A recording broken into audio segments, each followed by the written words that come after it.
Look around you. Are there any plants in the room? Are there any trees or grass outside your window? Of course there are. We all have them. Why is that so? What can we learn from that about our human psychology?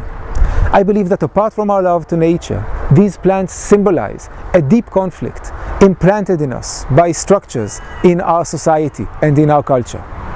Let's take a closer look.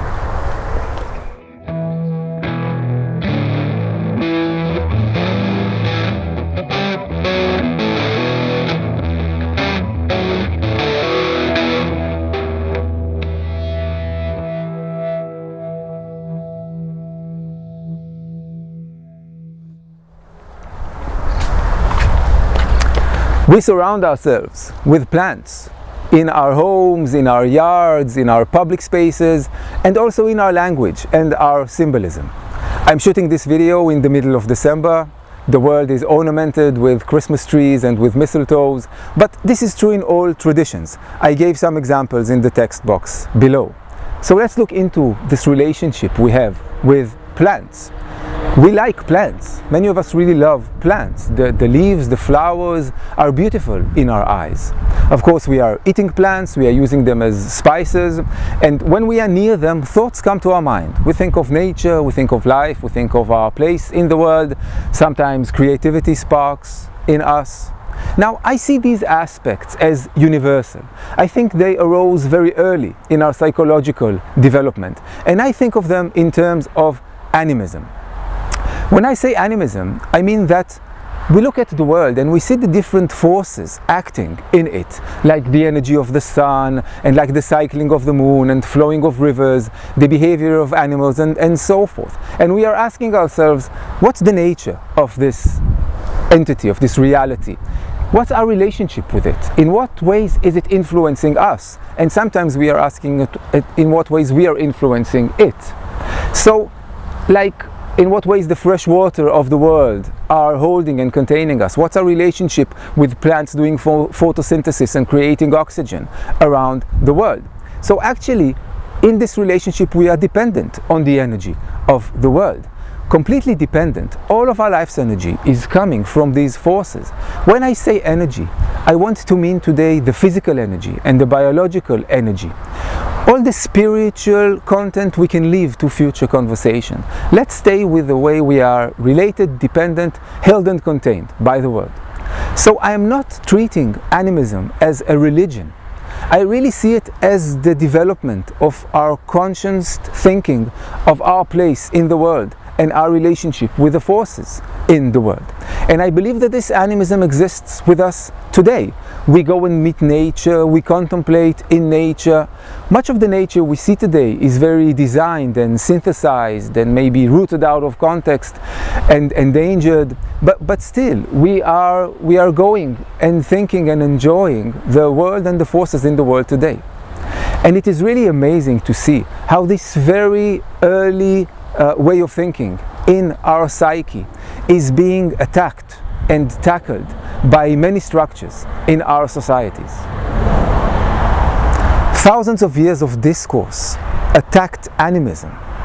Religion, politicians, economists, people of power and wealth all used heavy copyright to manipulate it, to put meanings into it, and basically to ridicule it. I think we're all influenced by these efforts.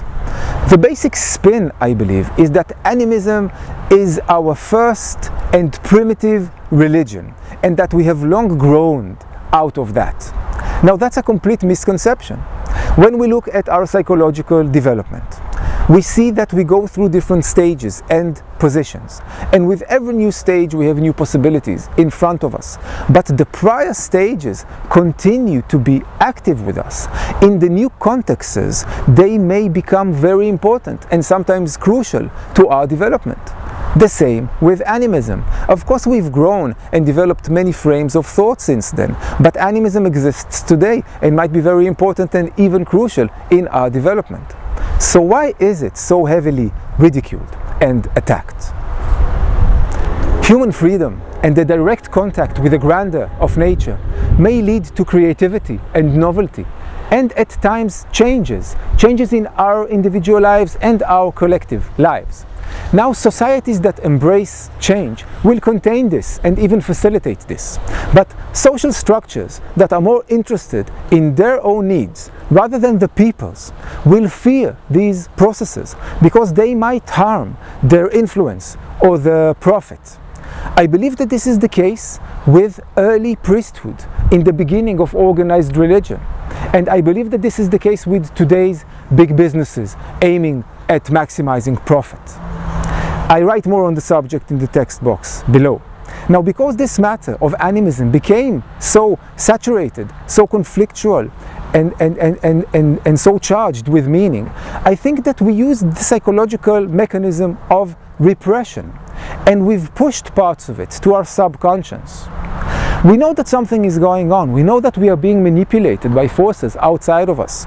We sense that some of our symptomology, some of our psychological distress is related to this, and it seems that some of the changes we yearn are connected to the matter. But it all seems too impossible and big for us to attend. So in order to symbolize this conflict, in order for us to remember it and maybe have some future action related to it, we've invented the small totem. This nice plant. I think that the plants we have everywhere around us are actually symbols of our relationship with nature. Again, a totem is such a saturated word with interest and spirituality.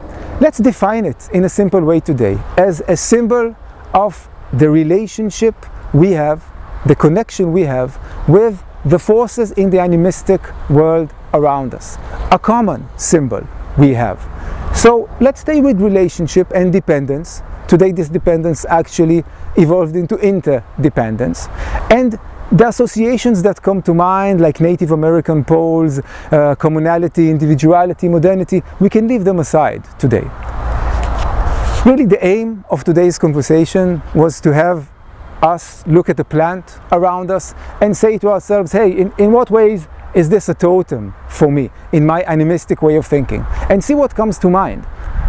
Maybe there's some resistance, maybe there's some associations, and open an area of thought for some times regarding this. If you have anything to add, please feel free to write down there, and we'll end here today. I just wanted to give respect to really the seminal work that influenced this video and really all the videos in Syntegration, which is the work by Sigmund Freud from 1913, Totem and Taboo, being the first in a series of masterpieces about the relation between our individual psyche and our collective and social psychology. So thank you, Mr. Freud. And to all of you, I wish a Merry December, Happy Holidays. May we all have a very good relation with the world and the nature around us. Make sure to press like, subscribe, share this. Let's help this channel like a young plant to grow, and we'll meet next time. Bye bye.